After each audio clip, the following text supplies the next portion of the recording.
ஒரு 6 மாதமோ இல்லை ஒரு 1.5 வருஷத்துலேயே போயிட்டு என்ன பண்ணலான்னு கேட்டால் அப்பீலோ இல்லை ஏதோ ஒரு விஷயத்தில் போயிட்டு தண்டனை குறைந்து அவர் சிறையிலிருந்து வருவதற்கான சாத்தியக்கூறுகள் ஏற்பட்டு விடக்கூடாதுன்றதுக்காக நீதிமன்றம் அப்படி ஒரு தீர்ப்பை வழங்கியிருக்கிறாங்க. முக்கியத்துவம் வாய்ந்த ஒரு வழக்காக இதை எடுத்து எல்லா ஆவணங்களையும் சரிவர பார்த்து ஒருத்தரை கூட விடாம அந்த வாட்ஸ்அப் சாட்ல இருந்து அன்னைக்கு யார் யார்கிட்ட பேசினாரு, அதுக்கு முன்னாடி 6 மாசம் இவருடைய நெட்வொர்க் யாரோட தொடர்புல இருந்துச்சு, ஒற்றை நபராகத்தான் ஞானசேகரன் இந்த வழக்குல வந்துட்டு சம்பவத்தில் ஈடுபட்டு இருக்கிறான்னு தெரிஞ்சிருக்கு. தமிழக காவல்துறையும் ஸ்பெஷல் இன்வெஸ்டிகேஷன் டீமும் நீதித்துறையும் இவை எல்லாம் மூன்றும் சேர்ந்தால்தான் ஒருத்தருக்கு தீர்ப்பு வழங்க முடியும். ஒரு காவல்துறை நினைச்சா எவ்வளவு நாள் வேணா இழுத்துலாம், ஒரு போலீஸ் நினைச்சு ஒரு கேஸை முடிக்கூடாதுன்னு முடிவு பண்ணிட்டா அவ்வளவுதான்.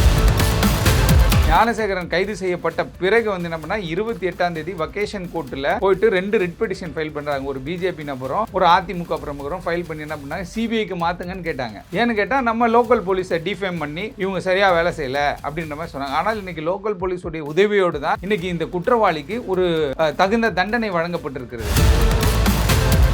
போலீஸ் ஒரு வழக்கு விசாரிக்கிறாங்கன்னா அவங்களுக்கு எப்படி அந்த வழக்கு முடிக்கணும் அப்படின்ற மாதிரியான ஒரு விஷயத்துக்குள்ள போகணும். இந்த மீடியா ட்ரையல் அப்படின்ற கூடிய ஒரு விஷயத்துக்குள்ள நம்ம ஆளுங்களே இறங்கிடுவான். இது இவரா இருக்குமோ அது அவரா இருக்குமோ, இவர் வீட்டுக்கு அவர் போனாரு அவர் வீட்டுக்கு இவர் வந்தாருன்ற மாதிரி கொண்டு போனாங்க. பட் ஆனால் நீதிமன்றத்தை ஏமாற்ற முடியாது. ஏன்னா உங்களுக்கு தெரியும், ஸ்பெஷல் இன்வெஸ்டிகேஷன் டீம் விசாரித்த வழக்கு ஆயுள் முழுவதுமே இவர் சிறையில் தான் இருக்கும். 30 ஆண்டுகள்னோட இவர் 30 ஆண்டுகளில் வெளில வந்துற கதை கிடையாது. இவர் டோட்டலாகவே இவர் சிறையில் இருக்கக்கூடிய ஒரு விஷயத்தை தான் இன்னைக்கு நீதிமன்றம் செஞ்சிருக்காங்க. இதுதான் எல்லாம் எதிர்பார்த்தாங்க. பாலியல் குற்றம் செய்யப்பட்ட ஒரு கேஸ் அப்படின்னும் போது குற்றவாளி தரப்பு வழக்கறிஞர் ஏன் சார் ஆஜராகிறாங்க அப்படின்ற ஒரு கேள்வி பல வழக்குகளுக்கு வருது இல்லை சார்? அந்த கேள்வி அறுவை சிகிச்சையில் குணம் இது ஆயுட்கால நிவாரணம். டாக்டர் ஸ்ரீவர்மாஸ். சம்மர் ஹாலிடேஸ் வந்தாச்சு, நம்ம ஜிடி ஹாலிடேஸும் வந்தாச்சு. GT holidays, south India's #1 travel brand. Meenakshi Faculty of Pharmacy. Admissions open for B.Pharm. Apply now. வணக்கம் சார். வணக்கம். அண்ணா பல்கலைக்கழக விவகாரத்தில் ஞானசேகரனுக்கு ஆயுள் தண்டனை கொடுத்துருக்காங்க. அண்ட் 30 ஆண்டுகள் வந்து கடுமையாக இருக்கணும் இந்த ஆயுள் தண்டனை, எந்த மாதிரியான சலுகையும் கொடுக்கக்கூடாதுன்னு சொல்லியிருக்காங்க. ஆயுள் தண்டனை அப்படின்னாலே நிறைய பேருக்கு கன்ஃபியூஸ் ஆகும்ல சார். 14 ஆண்டு காலம்னு சொல்லுவாங்க, 2 ஆயுள்னு சொல்லுவாங்க. அதை கொஞ்சம் விவரிக்க முடியுமா? உச்சநீதிமன்றம் மிக தெளிவாக ஆயுள் தண்டனைன்னும் போது நிறைய பேர் நினைக்கக்கூடியது என்னன்னு கேட்டால் 14 இயர்ஸு, இல்லாட்டி நம்ம பொள்ளாச்சி கேஸில் பார்த்தோம் இல்லையா, இரட்டை ஆயுள் தண்டனை, இந்த மாதிரி விஷயம் நினைக்கிறாங்க. பட் ஆனால் ஆயுள் தண்டனை என்றாலே வந்து ஆயுள் முழுவதிலும் சிறையில் இருக்கக்கூடிய ஒரு தண்டனை தான். அது வந்து என்னென்னு கேட்டால் நடுவில் நன்னடத்தை இது அதுன்னு சொல்லி என்ன பண்ணுவாங்கன்னு கேட்டிங்கன்னா, ஏதோ ஒரு வாய்ப்பு பயன்படுத்தி அவங்க வெளில வருவதற்கான சாத்தியக்கூறுகள்லாம் இருக்கும். ஆனால் உச்சநீதிமன்றம் வந்து இது மாதிரியான ஒரு சீரியஸ் அஃபென்ஸ், சீரியஸ் நேச்சரான அஃபென்ஸுக்கு வந்து என்ன பண்ணுறாங்கன்னு கேட்டிங்கன்னா, அந்த மாதிரியான வாய்ப்புகள் கொடுக்கக்கூடாதுன்னு பல விஷயங்களில் சொல்லியிருக்காங்க. அதன் அடிப்படையில் தான் உங்களுக்கு இதே மாதிரி தான் வந்து பொள்ளாச்சி வழக்குலையும் கூட வந்து பார்த்திங்கன்னா, அந்த நடுவில் இந்த நன்னடத்தை காரணமாக விடுறது, தண்டனை குறைப்பு அப்படின்ற மாதிரியான ஒரு வாய்ப்பெல்லாம் இருக்கக்கூடாது அப்படின்றதுக்கான ஒரு உத்தரவு தான் அந்த தீர்ப்புலேயே வந்துச்சு. இப்போ ஞானசேகரனுடைய வழக்கை பொறுத்தவரையில் ஏற்கனவே வந்து 12 செக்ஷனில் வந்து எஃப்ஐஆர் போடுறாங்க. அது 11 செக்ஷன் ப்ரூவ் பண்ணப்படுகிறது. இப்போ ஒவ்வொரு செக்ஷன் வாரியாக வந்து இது தண்டனை அறிவிக்கப்பட்டிருக்கிறது. தண்டனை அறிவிக்கின்ற பொழுது எப்பயுமே ஒரு நீதிமன்றம் வந்து பல வழக்குகள் பல தீர்ப்புகள் இது எல்லாத்தையும் ஆராய்ச்சி பண்ணி தான் ஒரு குற்றவாளிக்கு தண்டனை அப்படின்ற மாதிரியான ஒரு விஷயத்துக்குள்ளே வருவாங்க. அப்படி வரும்பொழுது தான் இப்போ ஞானசேகரனை பொறுத்தவரையில் 30 ஆண்டுகள் குறையாத ஒரு ஆயுள் தண்டனை.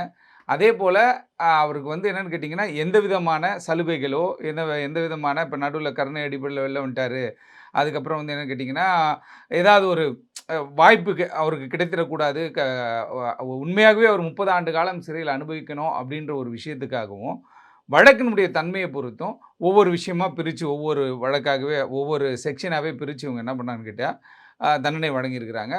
ஆயுள் தண்டனை என்பது என்ன கேட்டால் ஆயுள் முழுவதும் இருக்கக்கூடிய தண்டனை தான். நிறைய பேர் என்னென்னா இந்த 14 இயர்ஸு 28 இயர்ஸு 30 வருஷத்தில் அவர் வெளில வந்துடுவார் அப்படின்றதெல்லாம் கிடையாது.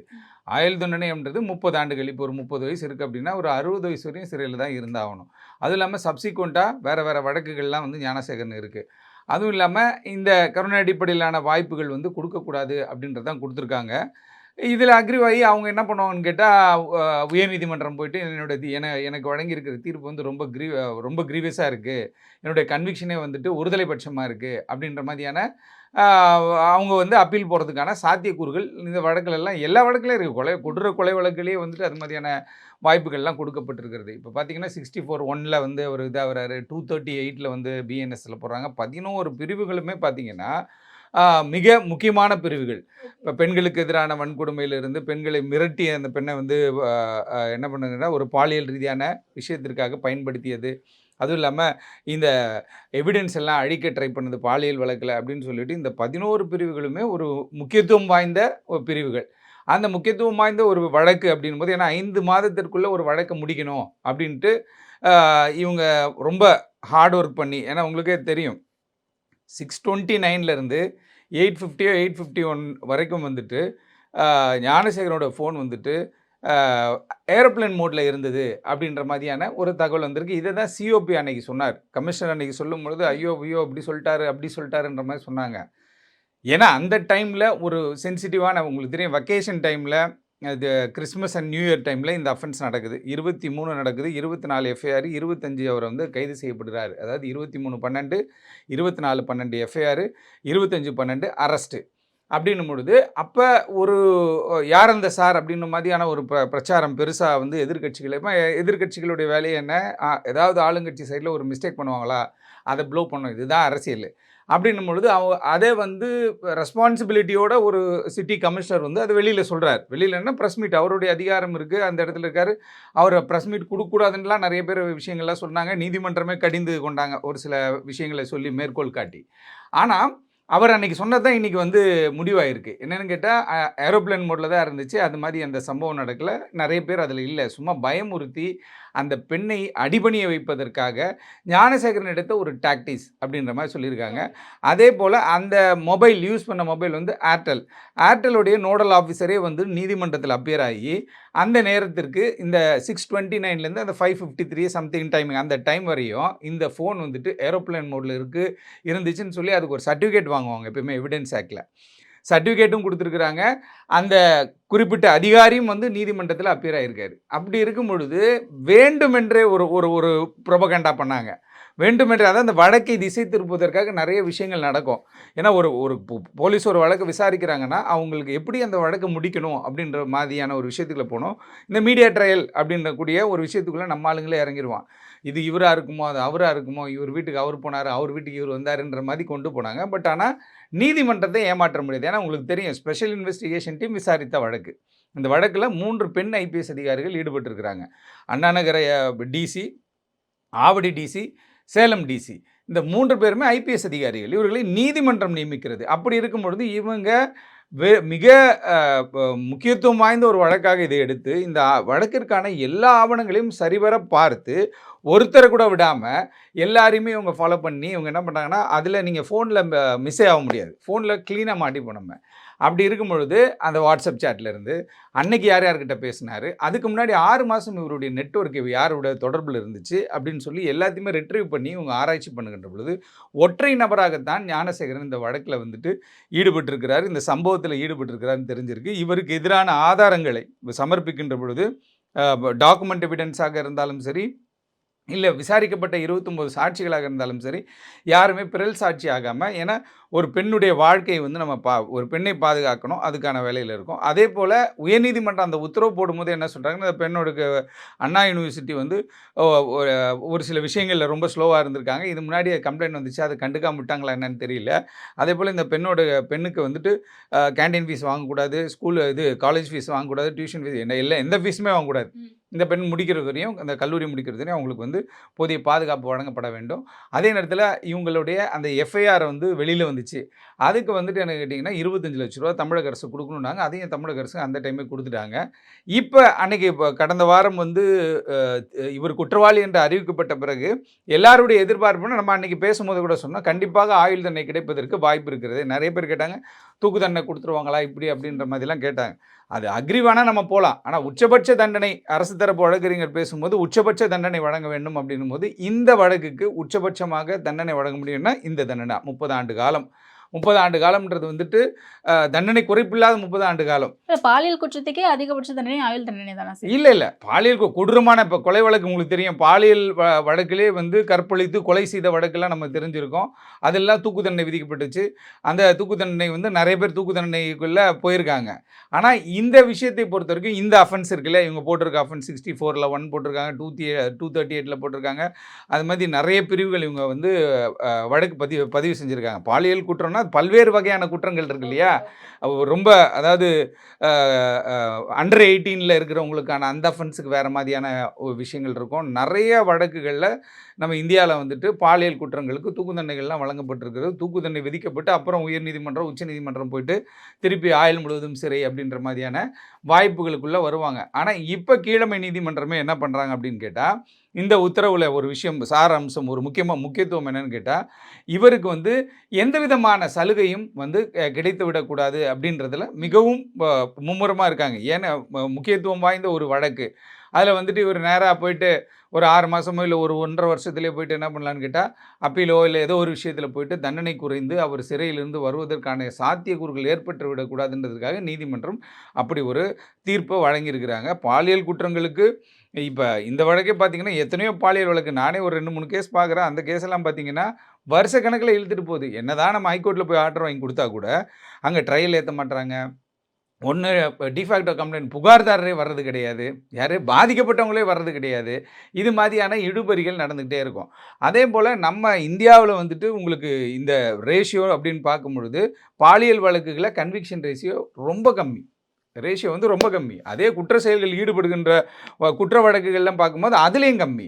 ஏன்னு கேட்டால் நம்மளுடைய ப்ராசஸ் பெருசு, நம்மளுடைய ட்ரையல் ப்ராசஸ் பெருசு. இப்போ இந்த வழக்கு வந்து ஒரு ஒரு ஒரு அரசாங்கத்தை குற்றம் சாட்டி அந்த அரசாங்கத்திற்கு எதிராக பல்வேறு விஷயங்களை அரசியல்வாதிகள் பேசின ஒரு வழக்கு.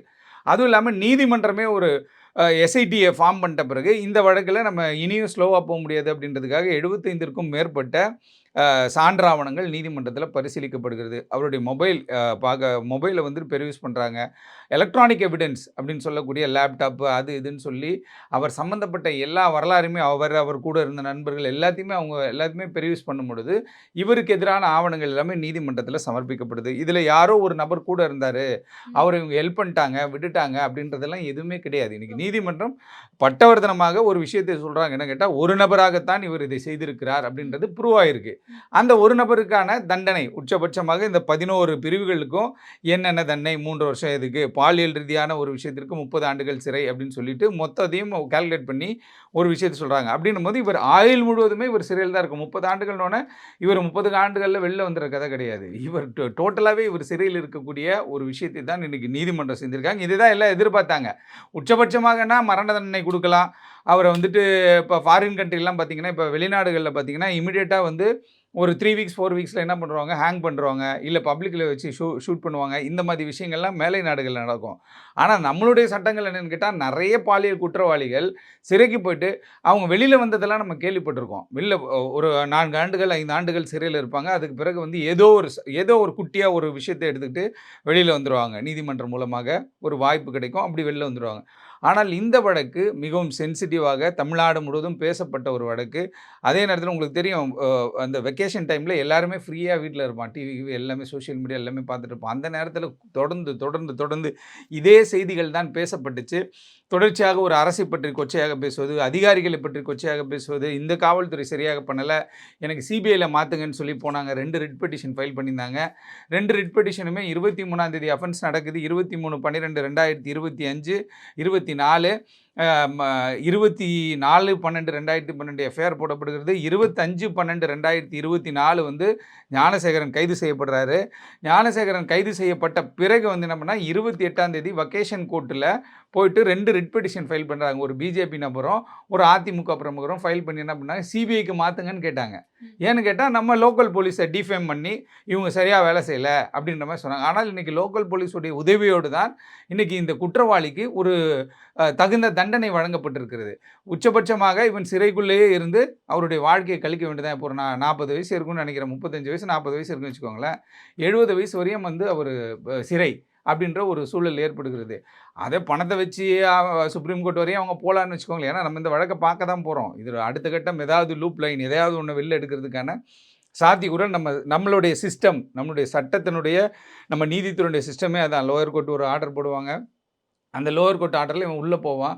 ஆனால் அதே 6 மாதம் கழிச்சு ஹைகோர்ட் ஆர்டரில் திருப்பி வெளில வருவான். சாதாரண ஒரு வழக்கில். சரி ஹைகோர்ட் ஆர்டர் இல்லைன்ட்டு அக்ரி வாங்கி நம்ம சுப்ரீம் கோர்ட் போனால் சுப்ரீம் கோர்ட் பிடிச்சி திருப்பி உள்ளே போடுவாங்க. இப்படி நிறைய விஷயங்கள கேள்விப்பட்டிருப்போம். அதே மாதிரி தொடர்ச்சியாக இப்போ ஒரு ஒரு கன்விக்ஷன் ஆகி ஒரு மர்டர் கேஸில் கன்விக்ஷன் ஆகுறாங்கன்னா அதை உயர்நீதிமன்றம் உறுதிப்படுத்தியிருந்தாலும் கூட உச்சநீதிமன்றத்தில் போய்ட்டு அதுக்கான வாய்ப்புகளை பயன்படுத்தி உச்சநீதிமன்றம் மூலமாக வெளில வந்திருக்காங்க. நிறைய கேஸ் நான் பார்த்துருக்கேன். கொலை வழக்கிலே குற்றவாளி வெளில வந்துடுறான்.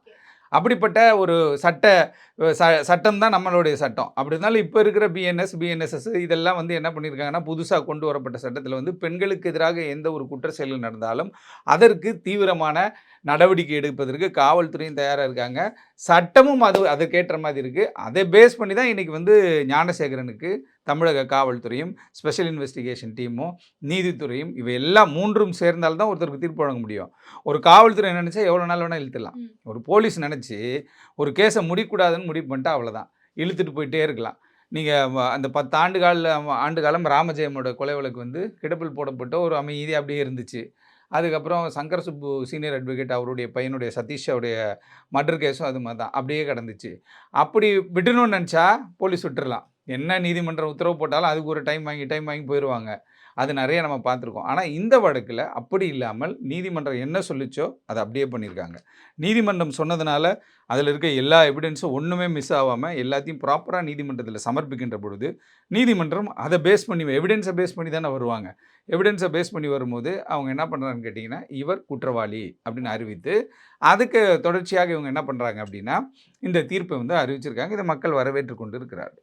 ஞானசேகரன் குற்றவாளின்னு கடந்த வாரம் அறிவிக்கும் போதே நம்ம பேசியிருந்தோம். யார் அந்த சார் அப்படின்ற கேள்விக்கான முகாந்திரமே கிடையாது. அதை கேட்க வேண்டிய அவசியமே இல்லை. அதற்கான ஆவணங்களோட எல்லாமே நீதிமன்றத்தில் சமர்ப்பிக்கப்பட்டு அது இல்லவே இல்லை அப்படின்ட்டு நிரூபணமாயிருக்கு அப்படின்னு. ஆனால் இந்த முறையும் திரும்பவும் 5 மாதங்களுக்குள்ளேயே தண்டனை வாங்கி கொடுக்கக்கூடிய அளவுக்கு இவ்வளோ சீக்கிரம் அந்த கேஸை முடிக்கிறீங்க அப்படின்னா யார் அந்த சார், அந்த சாரை காப்பாற்றுறதுக்கான அப்படின்ற ஒரு கேள்வி தொடர்ந்து எழுந்துக்கிட்டே இருக்கு. இல்லை அது கிளியர் கண்டெம்ட் ஆஃப் கோர்ட். இன்னைக்கு கூட அந்த அரசு வழக்கறிஞர் இதை பார்த்த அரசு வழக்கறிஞர் அதான் சொன்னாங்க.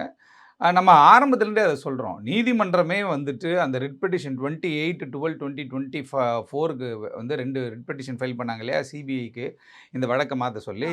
அப்போ ஃபஸ்ட் இன்ஸ்டன்ஸ்லேயே என்ன சொல்கிறாங்க அப்படின்னு கேட்டால், இவர் திமுகவினுடைய ஒரு பொறுப்பில் இருக்கக்கூடிய ஒரு நபர்னு தான் பேசுனாங்க. அப்போ நீதிமன்றம் கடிந்து கொண்டாங்க. ஏன்னா அரசியலில் வந்து இது உள்ளே கொண்டு வந்து விட்டிங்கன்னா குழப்பமாகி போய் ப்ரிலிமினரி ஸ்டேஜில் இன்வெஸ்டிகேஷன்லேயே குழப்பமாயிரும். அரசியல் பேசுகிறதா இங்கே பேசாதீங்க, நான் டிஸ்மிஸ் பண்ணுவேன்ற மாதிரியான ஒரு வார்த்தைகள் நீதிமன்றத்தில் வந்து ஒரு வார்த்தை போர் நடந்துச்சு. அதுக்கப்புறம் தான் என்ன பண்ணாங்கன்னா, நிறைய அண்ணா பல்கலைக்கழகத்தினோட லேக் என்ன, காவல்துறை எப்படி இந்த எஃப்ஐஆரை வந்து ரிலீஸ் பண்ணாங்க அப்படின்ட்டு சைட் ஹெட்டிங்லாம் போட்டு எக்ஸாமுக்கு நம்ம எழுதுகிற மாதிரி 1, 2, 3, 4ன்னு போட்டு தான் நீதிமன்றம் அந்த உத்தரவு போட்டாங்க. ஒரு இதில் அண்ணா பல்கலைக்கழகத்தை எதில் லேக் ஆச்சு, காவல்துறை எப்படி இந்த எஃப்ஐஆரை விட முடியும், இந்த எஃப்ஐஆரை வெளியில் விட்டவங்க இதெல்லாம் துறை ரீதியான நடவடிக்கை எடுக்கணும். அடுத்ததாக இந்த பெண் பாதிக்கப்பட்ட பெண்ணுடைய பேர், அப்பா பேர், ஃபோன் நம்பர் இதெல்லாம் வந்துருச்சு, அவங்களுக்கு 25 lakhs கொடுக்கணும்.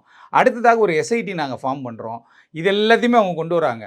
ஒரு எஃப்ஐஆர் லீக் ஆனால் அதுக்கு என்னென்னலாம் வந்து நம்ம வந்து ஒரு எஃப்ஐஆர் ஏன் பிளாக் பண்ணோம், உச்சநீதிமன்றம் 2 வழக்கில் க்ளீனாக சொல்கிறாங்க.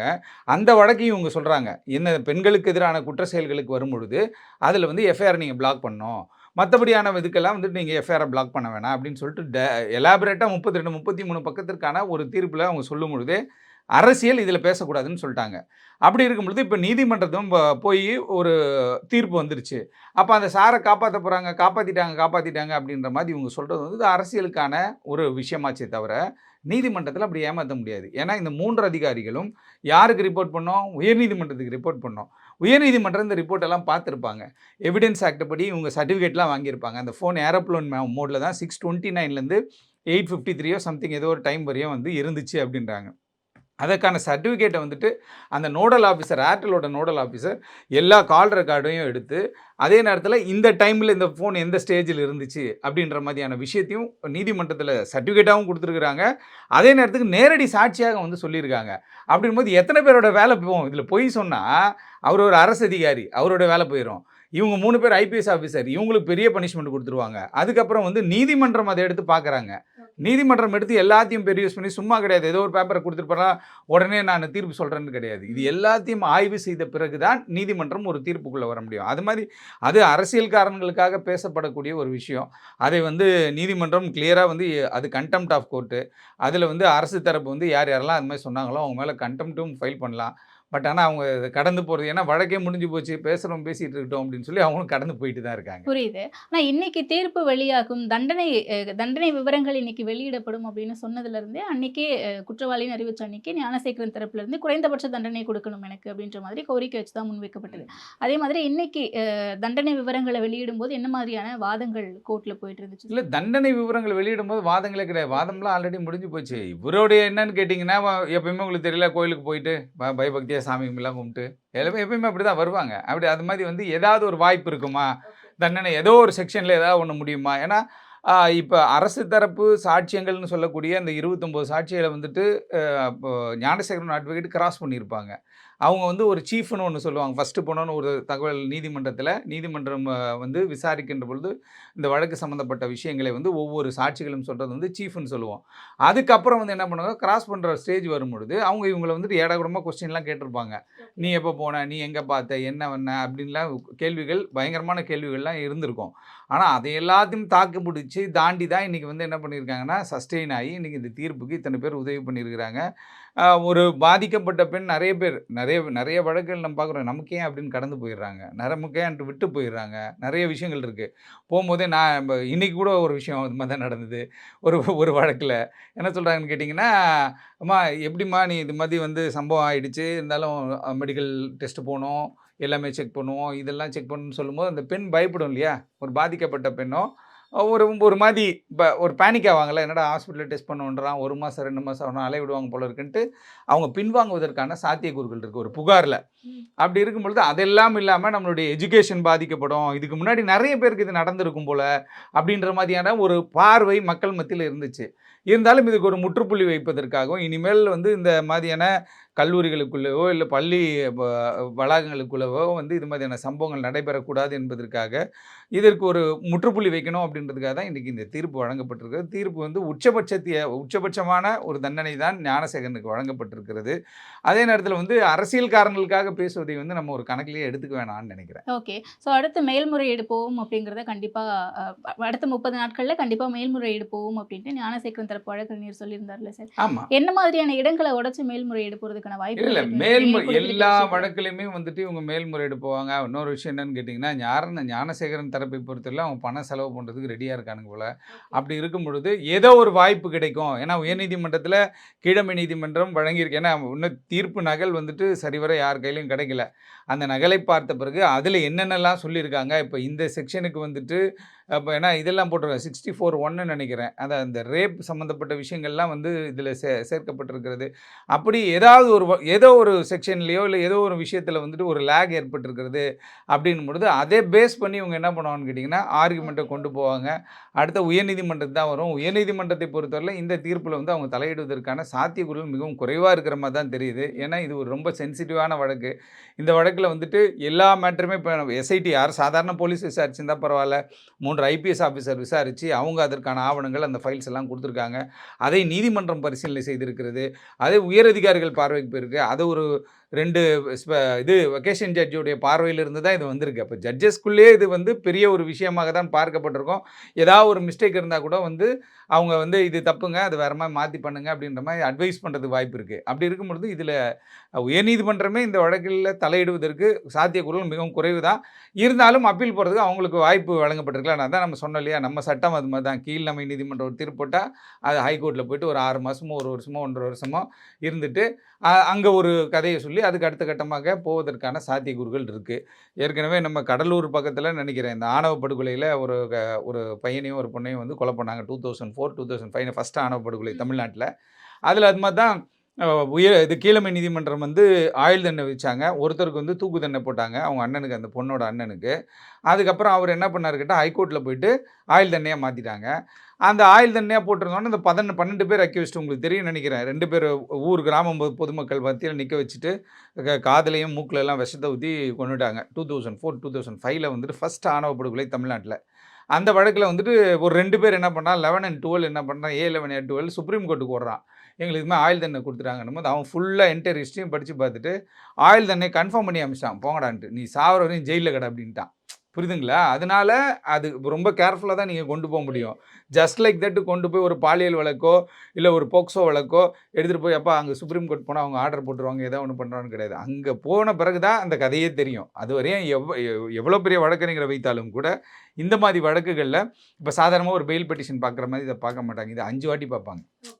5 முறை படிச்சு இதில என்ன அவன் என்ன கேள்வி கேட்க போறான்? இப்போ அப்பீலுக்கு வர்றவங்க என்னென்ன கேட்க போறாங்க? நம்ம இதுக்கு எப்படி டிஃபென்ஸ் எடுக்க போறோம்? அப்படின்றது மாரி இன்னொரு விஷயம் என்ன கேட்டிங்கன்னா, உயர்நீதிமன்றம், உச்சநீதிமன்றம் வந்து வழக்க ஃபுல்லா படிச்சுட்டு வருவாங்க நீதியரசர்கள். சும்மா ஜஸ்ட் லைக் தட் வந்து உட்காந்து அன்னைக்கு பார்த்து நோட்ஸ் எடுக்கிறது கிடையாது. வழக்க முன்னாடியே இது மாதிரியான ரொம்ப சீரியஸான கேஸஸ் எல்லாம் வந்து முன்னாடியே படித்து, அதற்கேத்த மாதிரி தான் அவங்க ஏன்னா இது வந்து சமுதாயத்தில ஒரு மிகப்பெரிய ஒரு மாற்றத்தை ஏற்படுத்த போற ஒரு விஷயம்.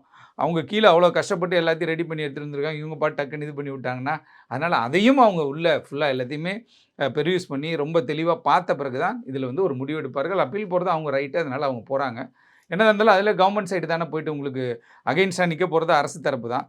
அரசு தரப்பு அதுக்கு இப்ப இவங்க என்ன சொல்லியிருக்காங்கன்னா, இவ்வளோ கஷ்டப்பட்டு நாங்க இந்த உத்தரவு இந்த தீர்ப்பு வாங்கியிருக்கோம்.